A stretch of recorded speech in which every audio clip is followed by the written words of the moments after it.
Hey everybody, what's up? I'm back with another boxing prediction video.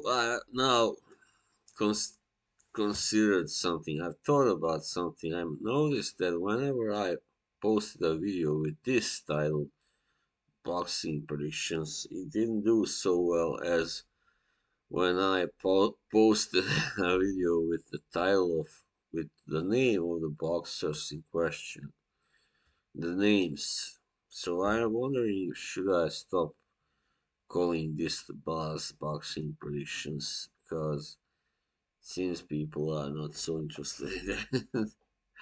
Anyway, it is very important to, of course, underline what I am talking about, which boxers, which fights. All right, so anyway, first of all, I want to give a shout out to a guy who's fighting today, actually tonight. I mean, in Canada, Montreal Casino.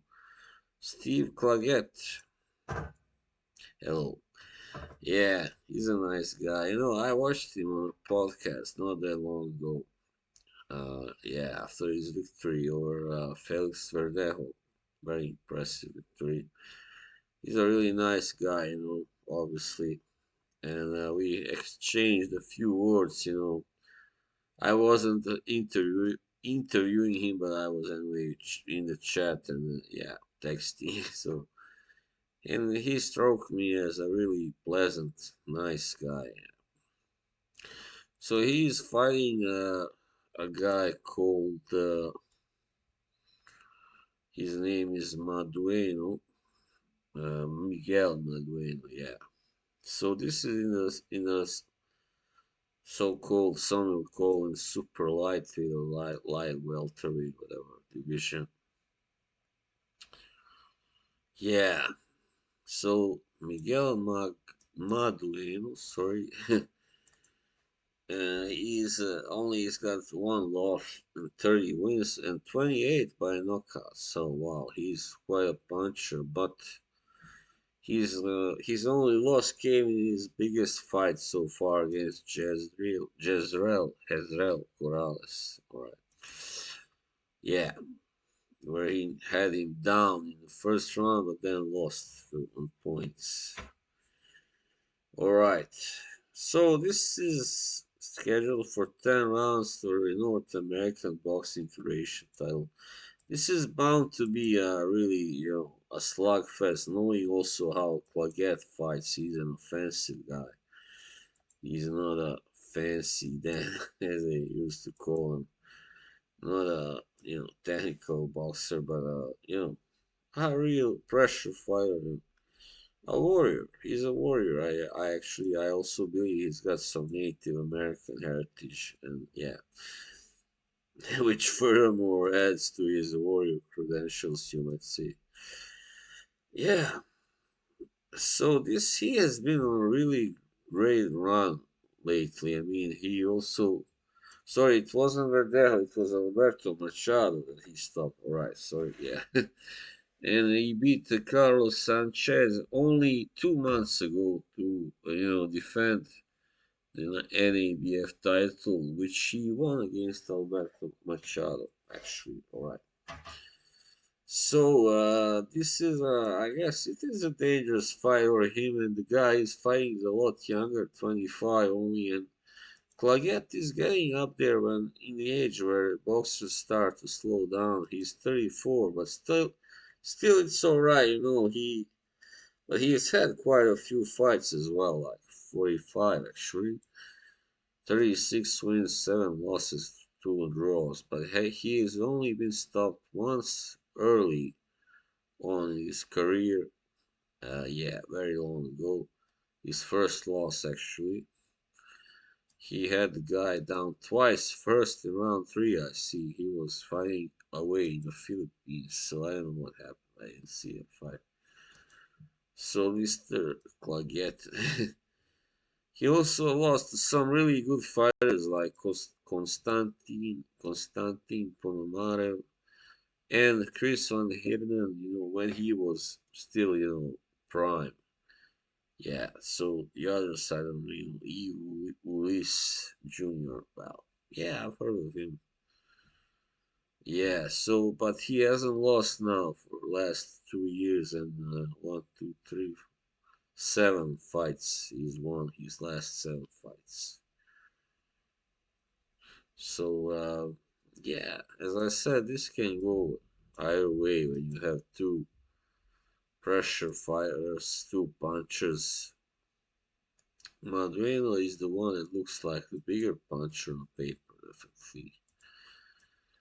So yeah, I mean, but Claggett has been in there against tougher opponents' opposition, which can both be an advantage and a disadvantage. So anyway, I think he will probably win this fight. Yeah, 1 points maybe. Yeah.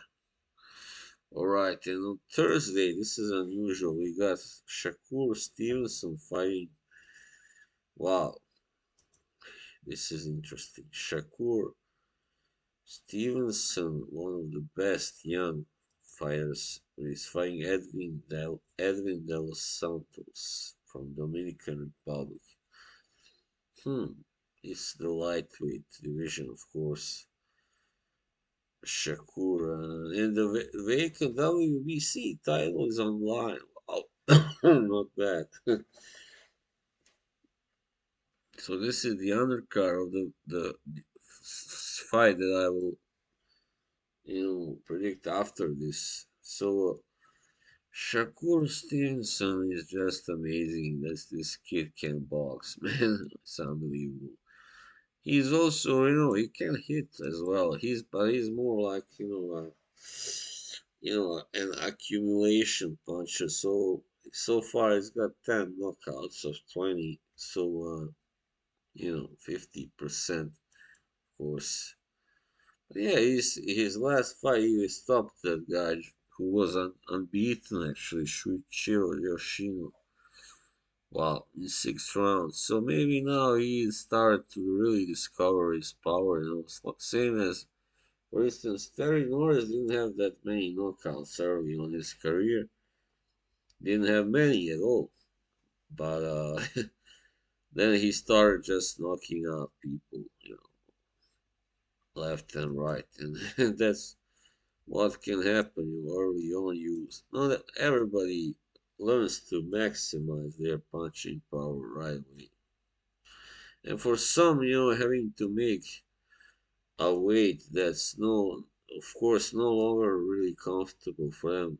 Of course, that also can take away part of that power. So yeah. Anyway, I mean, it's hard to see anything but a total domination by Shakur Stevenson, even though this guy, Los Santos, is rated pretty highly. I see by BoxRec, and yeah, he's got one loss. It was to William Foster III last year, but by a split decision. Yeah, all right. So since then, he won the WBC Continental title against Jose Valenzuela in third round knockout, and defended it against Joseph Adorno this year in July. All right. Yeah, well, of course, this will be a pretty good fight, I expect. But Shakur Stevenson is just a superior boxer. He's got the reflexes, got everything. Now it seems he's got more power even than before. So I can see him definitely stopping this guy, Los Santos. But I don't know really. Uh, yeah, I mean, this is a really good fight. I mean, pretty evenly matched fight despite Shakur being the better boxer technically. So yeah, I can see Los Santos giving him some hard, shaky moments, but I think Stevenson will definitely outbox him in the end. Probably win 1 points, Yeah. All right, and finally the big fight. which is Navarrete versus Emmanuel Navarrete versus Robson Conceicao. Yeah, I see. It seems like the big heavyweight prospect Bakodir Jalolov is fighting also on the same card. Let's see. Just a moment. I see Jimmy Kilrain Kelly is also in action on the 15th. Jalolov, yeah. Well, no, actually, he's fighting Tashkent. Alright, at home in Uzbekistan. That will be on Saturday. Yeah, alright. Anyway, Emmanuel Navarrete versus Robson Conceicao. Mm, I like that fight. Of course, this is a fight between a real star, like a true elite level guy, and a guy who was, always a solid fighter, but more like, the challenger, like the eternal challenger. He's not really meant to win those big fights, really. So the Conceição has lost to Oscar Valdez and Shakur Stevenson, but only to them. But however, he doesn't have any really wins over anybody who is no, let's say, noted or notable. He's a very big guy. Wow, for a super featherweight, he's huge, man. What the hell? He's almost 5 foot 11. Wow, man, it's incredible. Right, and Navarrete is of course more a regular, size super featherweight. Even he's you might say he's a little tall actually, but 5'7". That's like a height that is usual also in the welter divisions. Actually, there are many who are in that range. So yeah, I mean, right. I mean, Navarrete has got a very big reach, actually, 72 inches, and actually, Conceição only 70 inches, despite being 3.5 inches taller. Yeah, all right. So Navarrete here he ruled for a long time. Well, quite a long time in the featherweight division and super bantamweight also.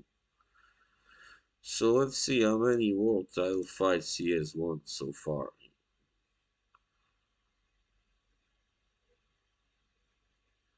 12. Holy crap. Pretty amazing. So he beat Oscar Valdez in August. So far, probably his biggest victory, apart from Dogbo, yeah, Dogboy, and yeah, a few others. Joet Gonzalez, Ruben Vida. Well, anyway. Uh, so yeah, he's been riding on that wave for a long time. His only loss came really like early on, and it was some kind of a tournament. I guess 4 rounds. Yeah. So that was only his what sixth pro fight. 2012. He was really young. Wow, really young. Yeah. So 17 actually. One must look away, not consider that as a real loss. So Navarrete just dynamite. There's nothing else to say. So he's just once again proven himself when he beat this year when he beat Oscar Valdez as a really one of the strongest names in the little in the small divisions. And I hope eventually, I guess he will also move up to 135, and that would be really interesting. So here he will dominate Conceição, I expect. And the Conceição, he's not really He's not that a really big puncher, I guess, you know. So if he's 17 wins, 8 combine knockouts. So that's kind of, all right.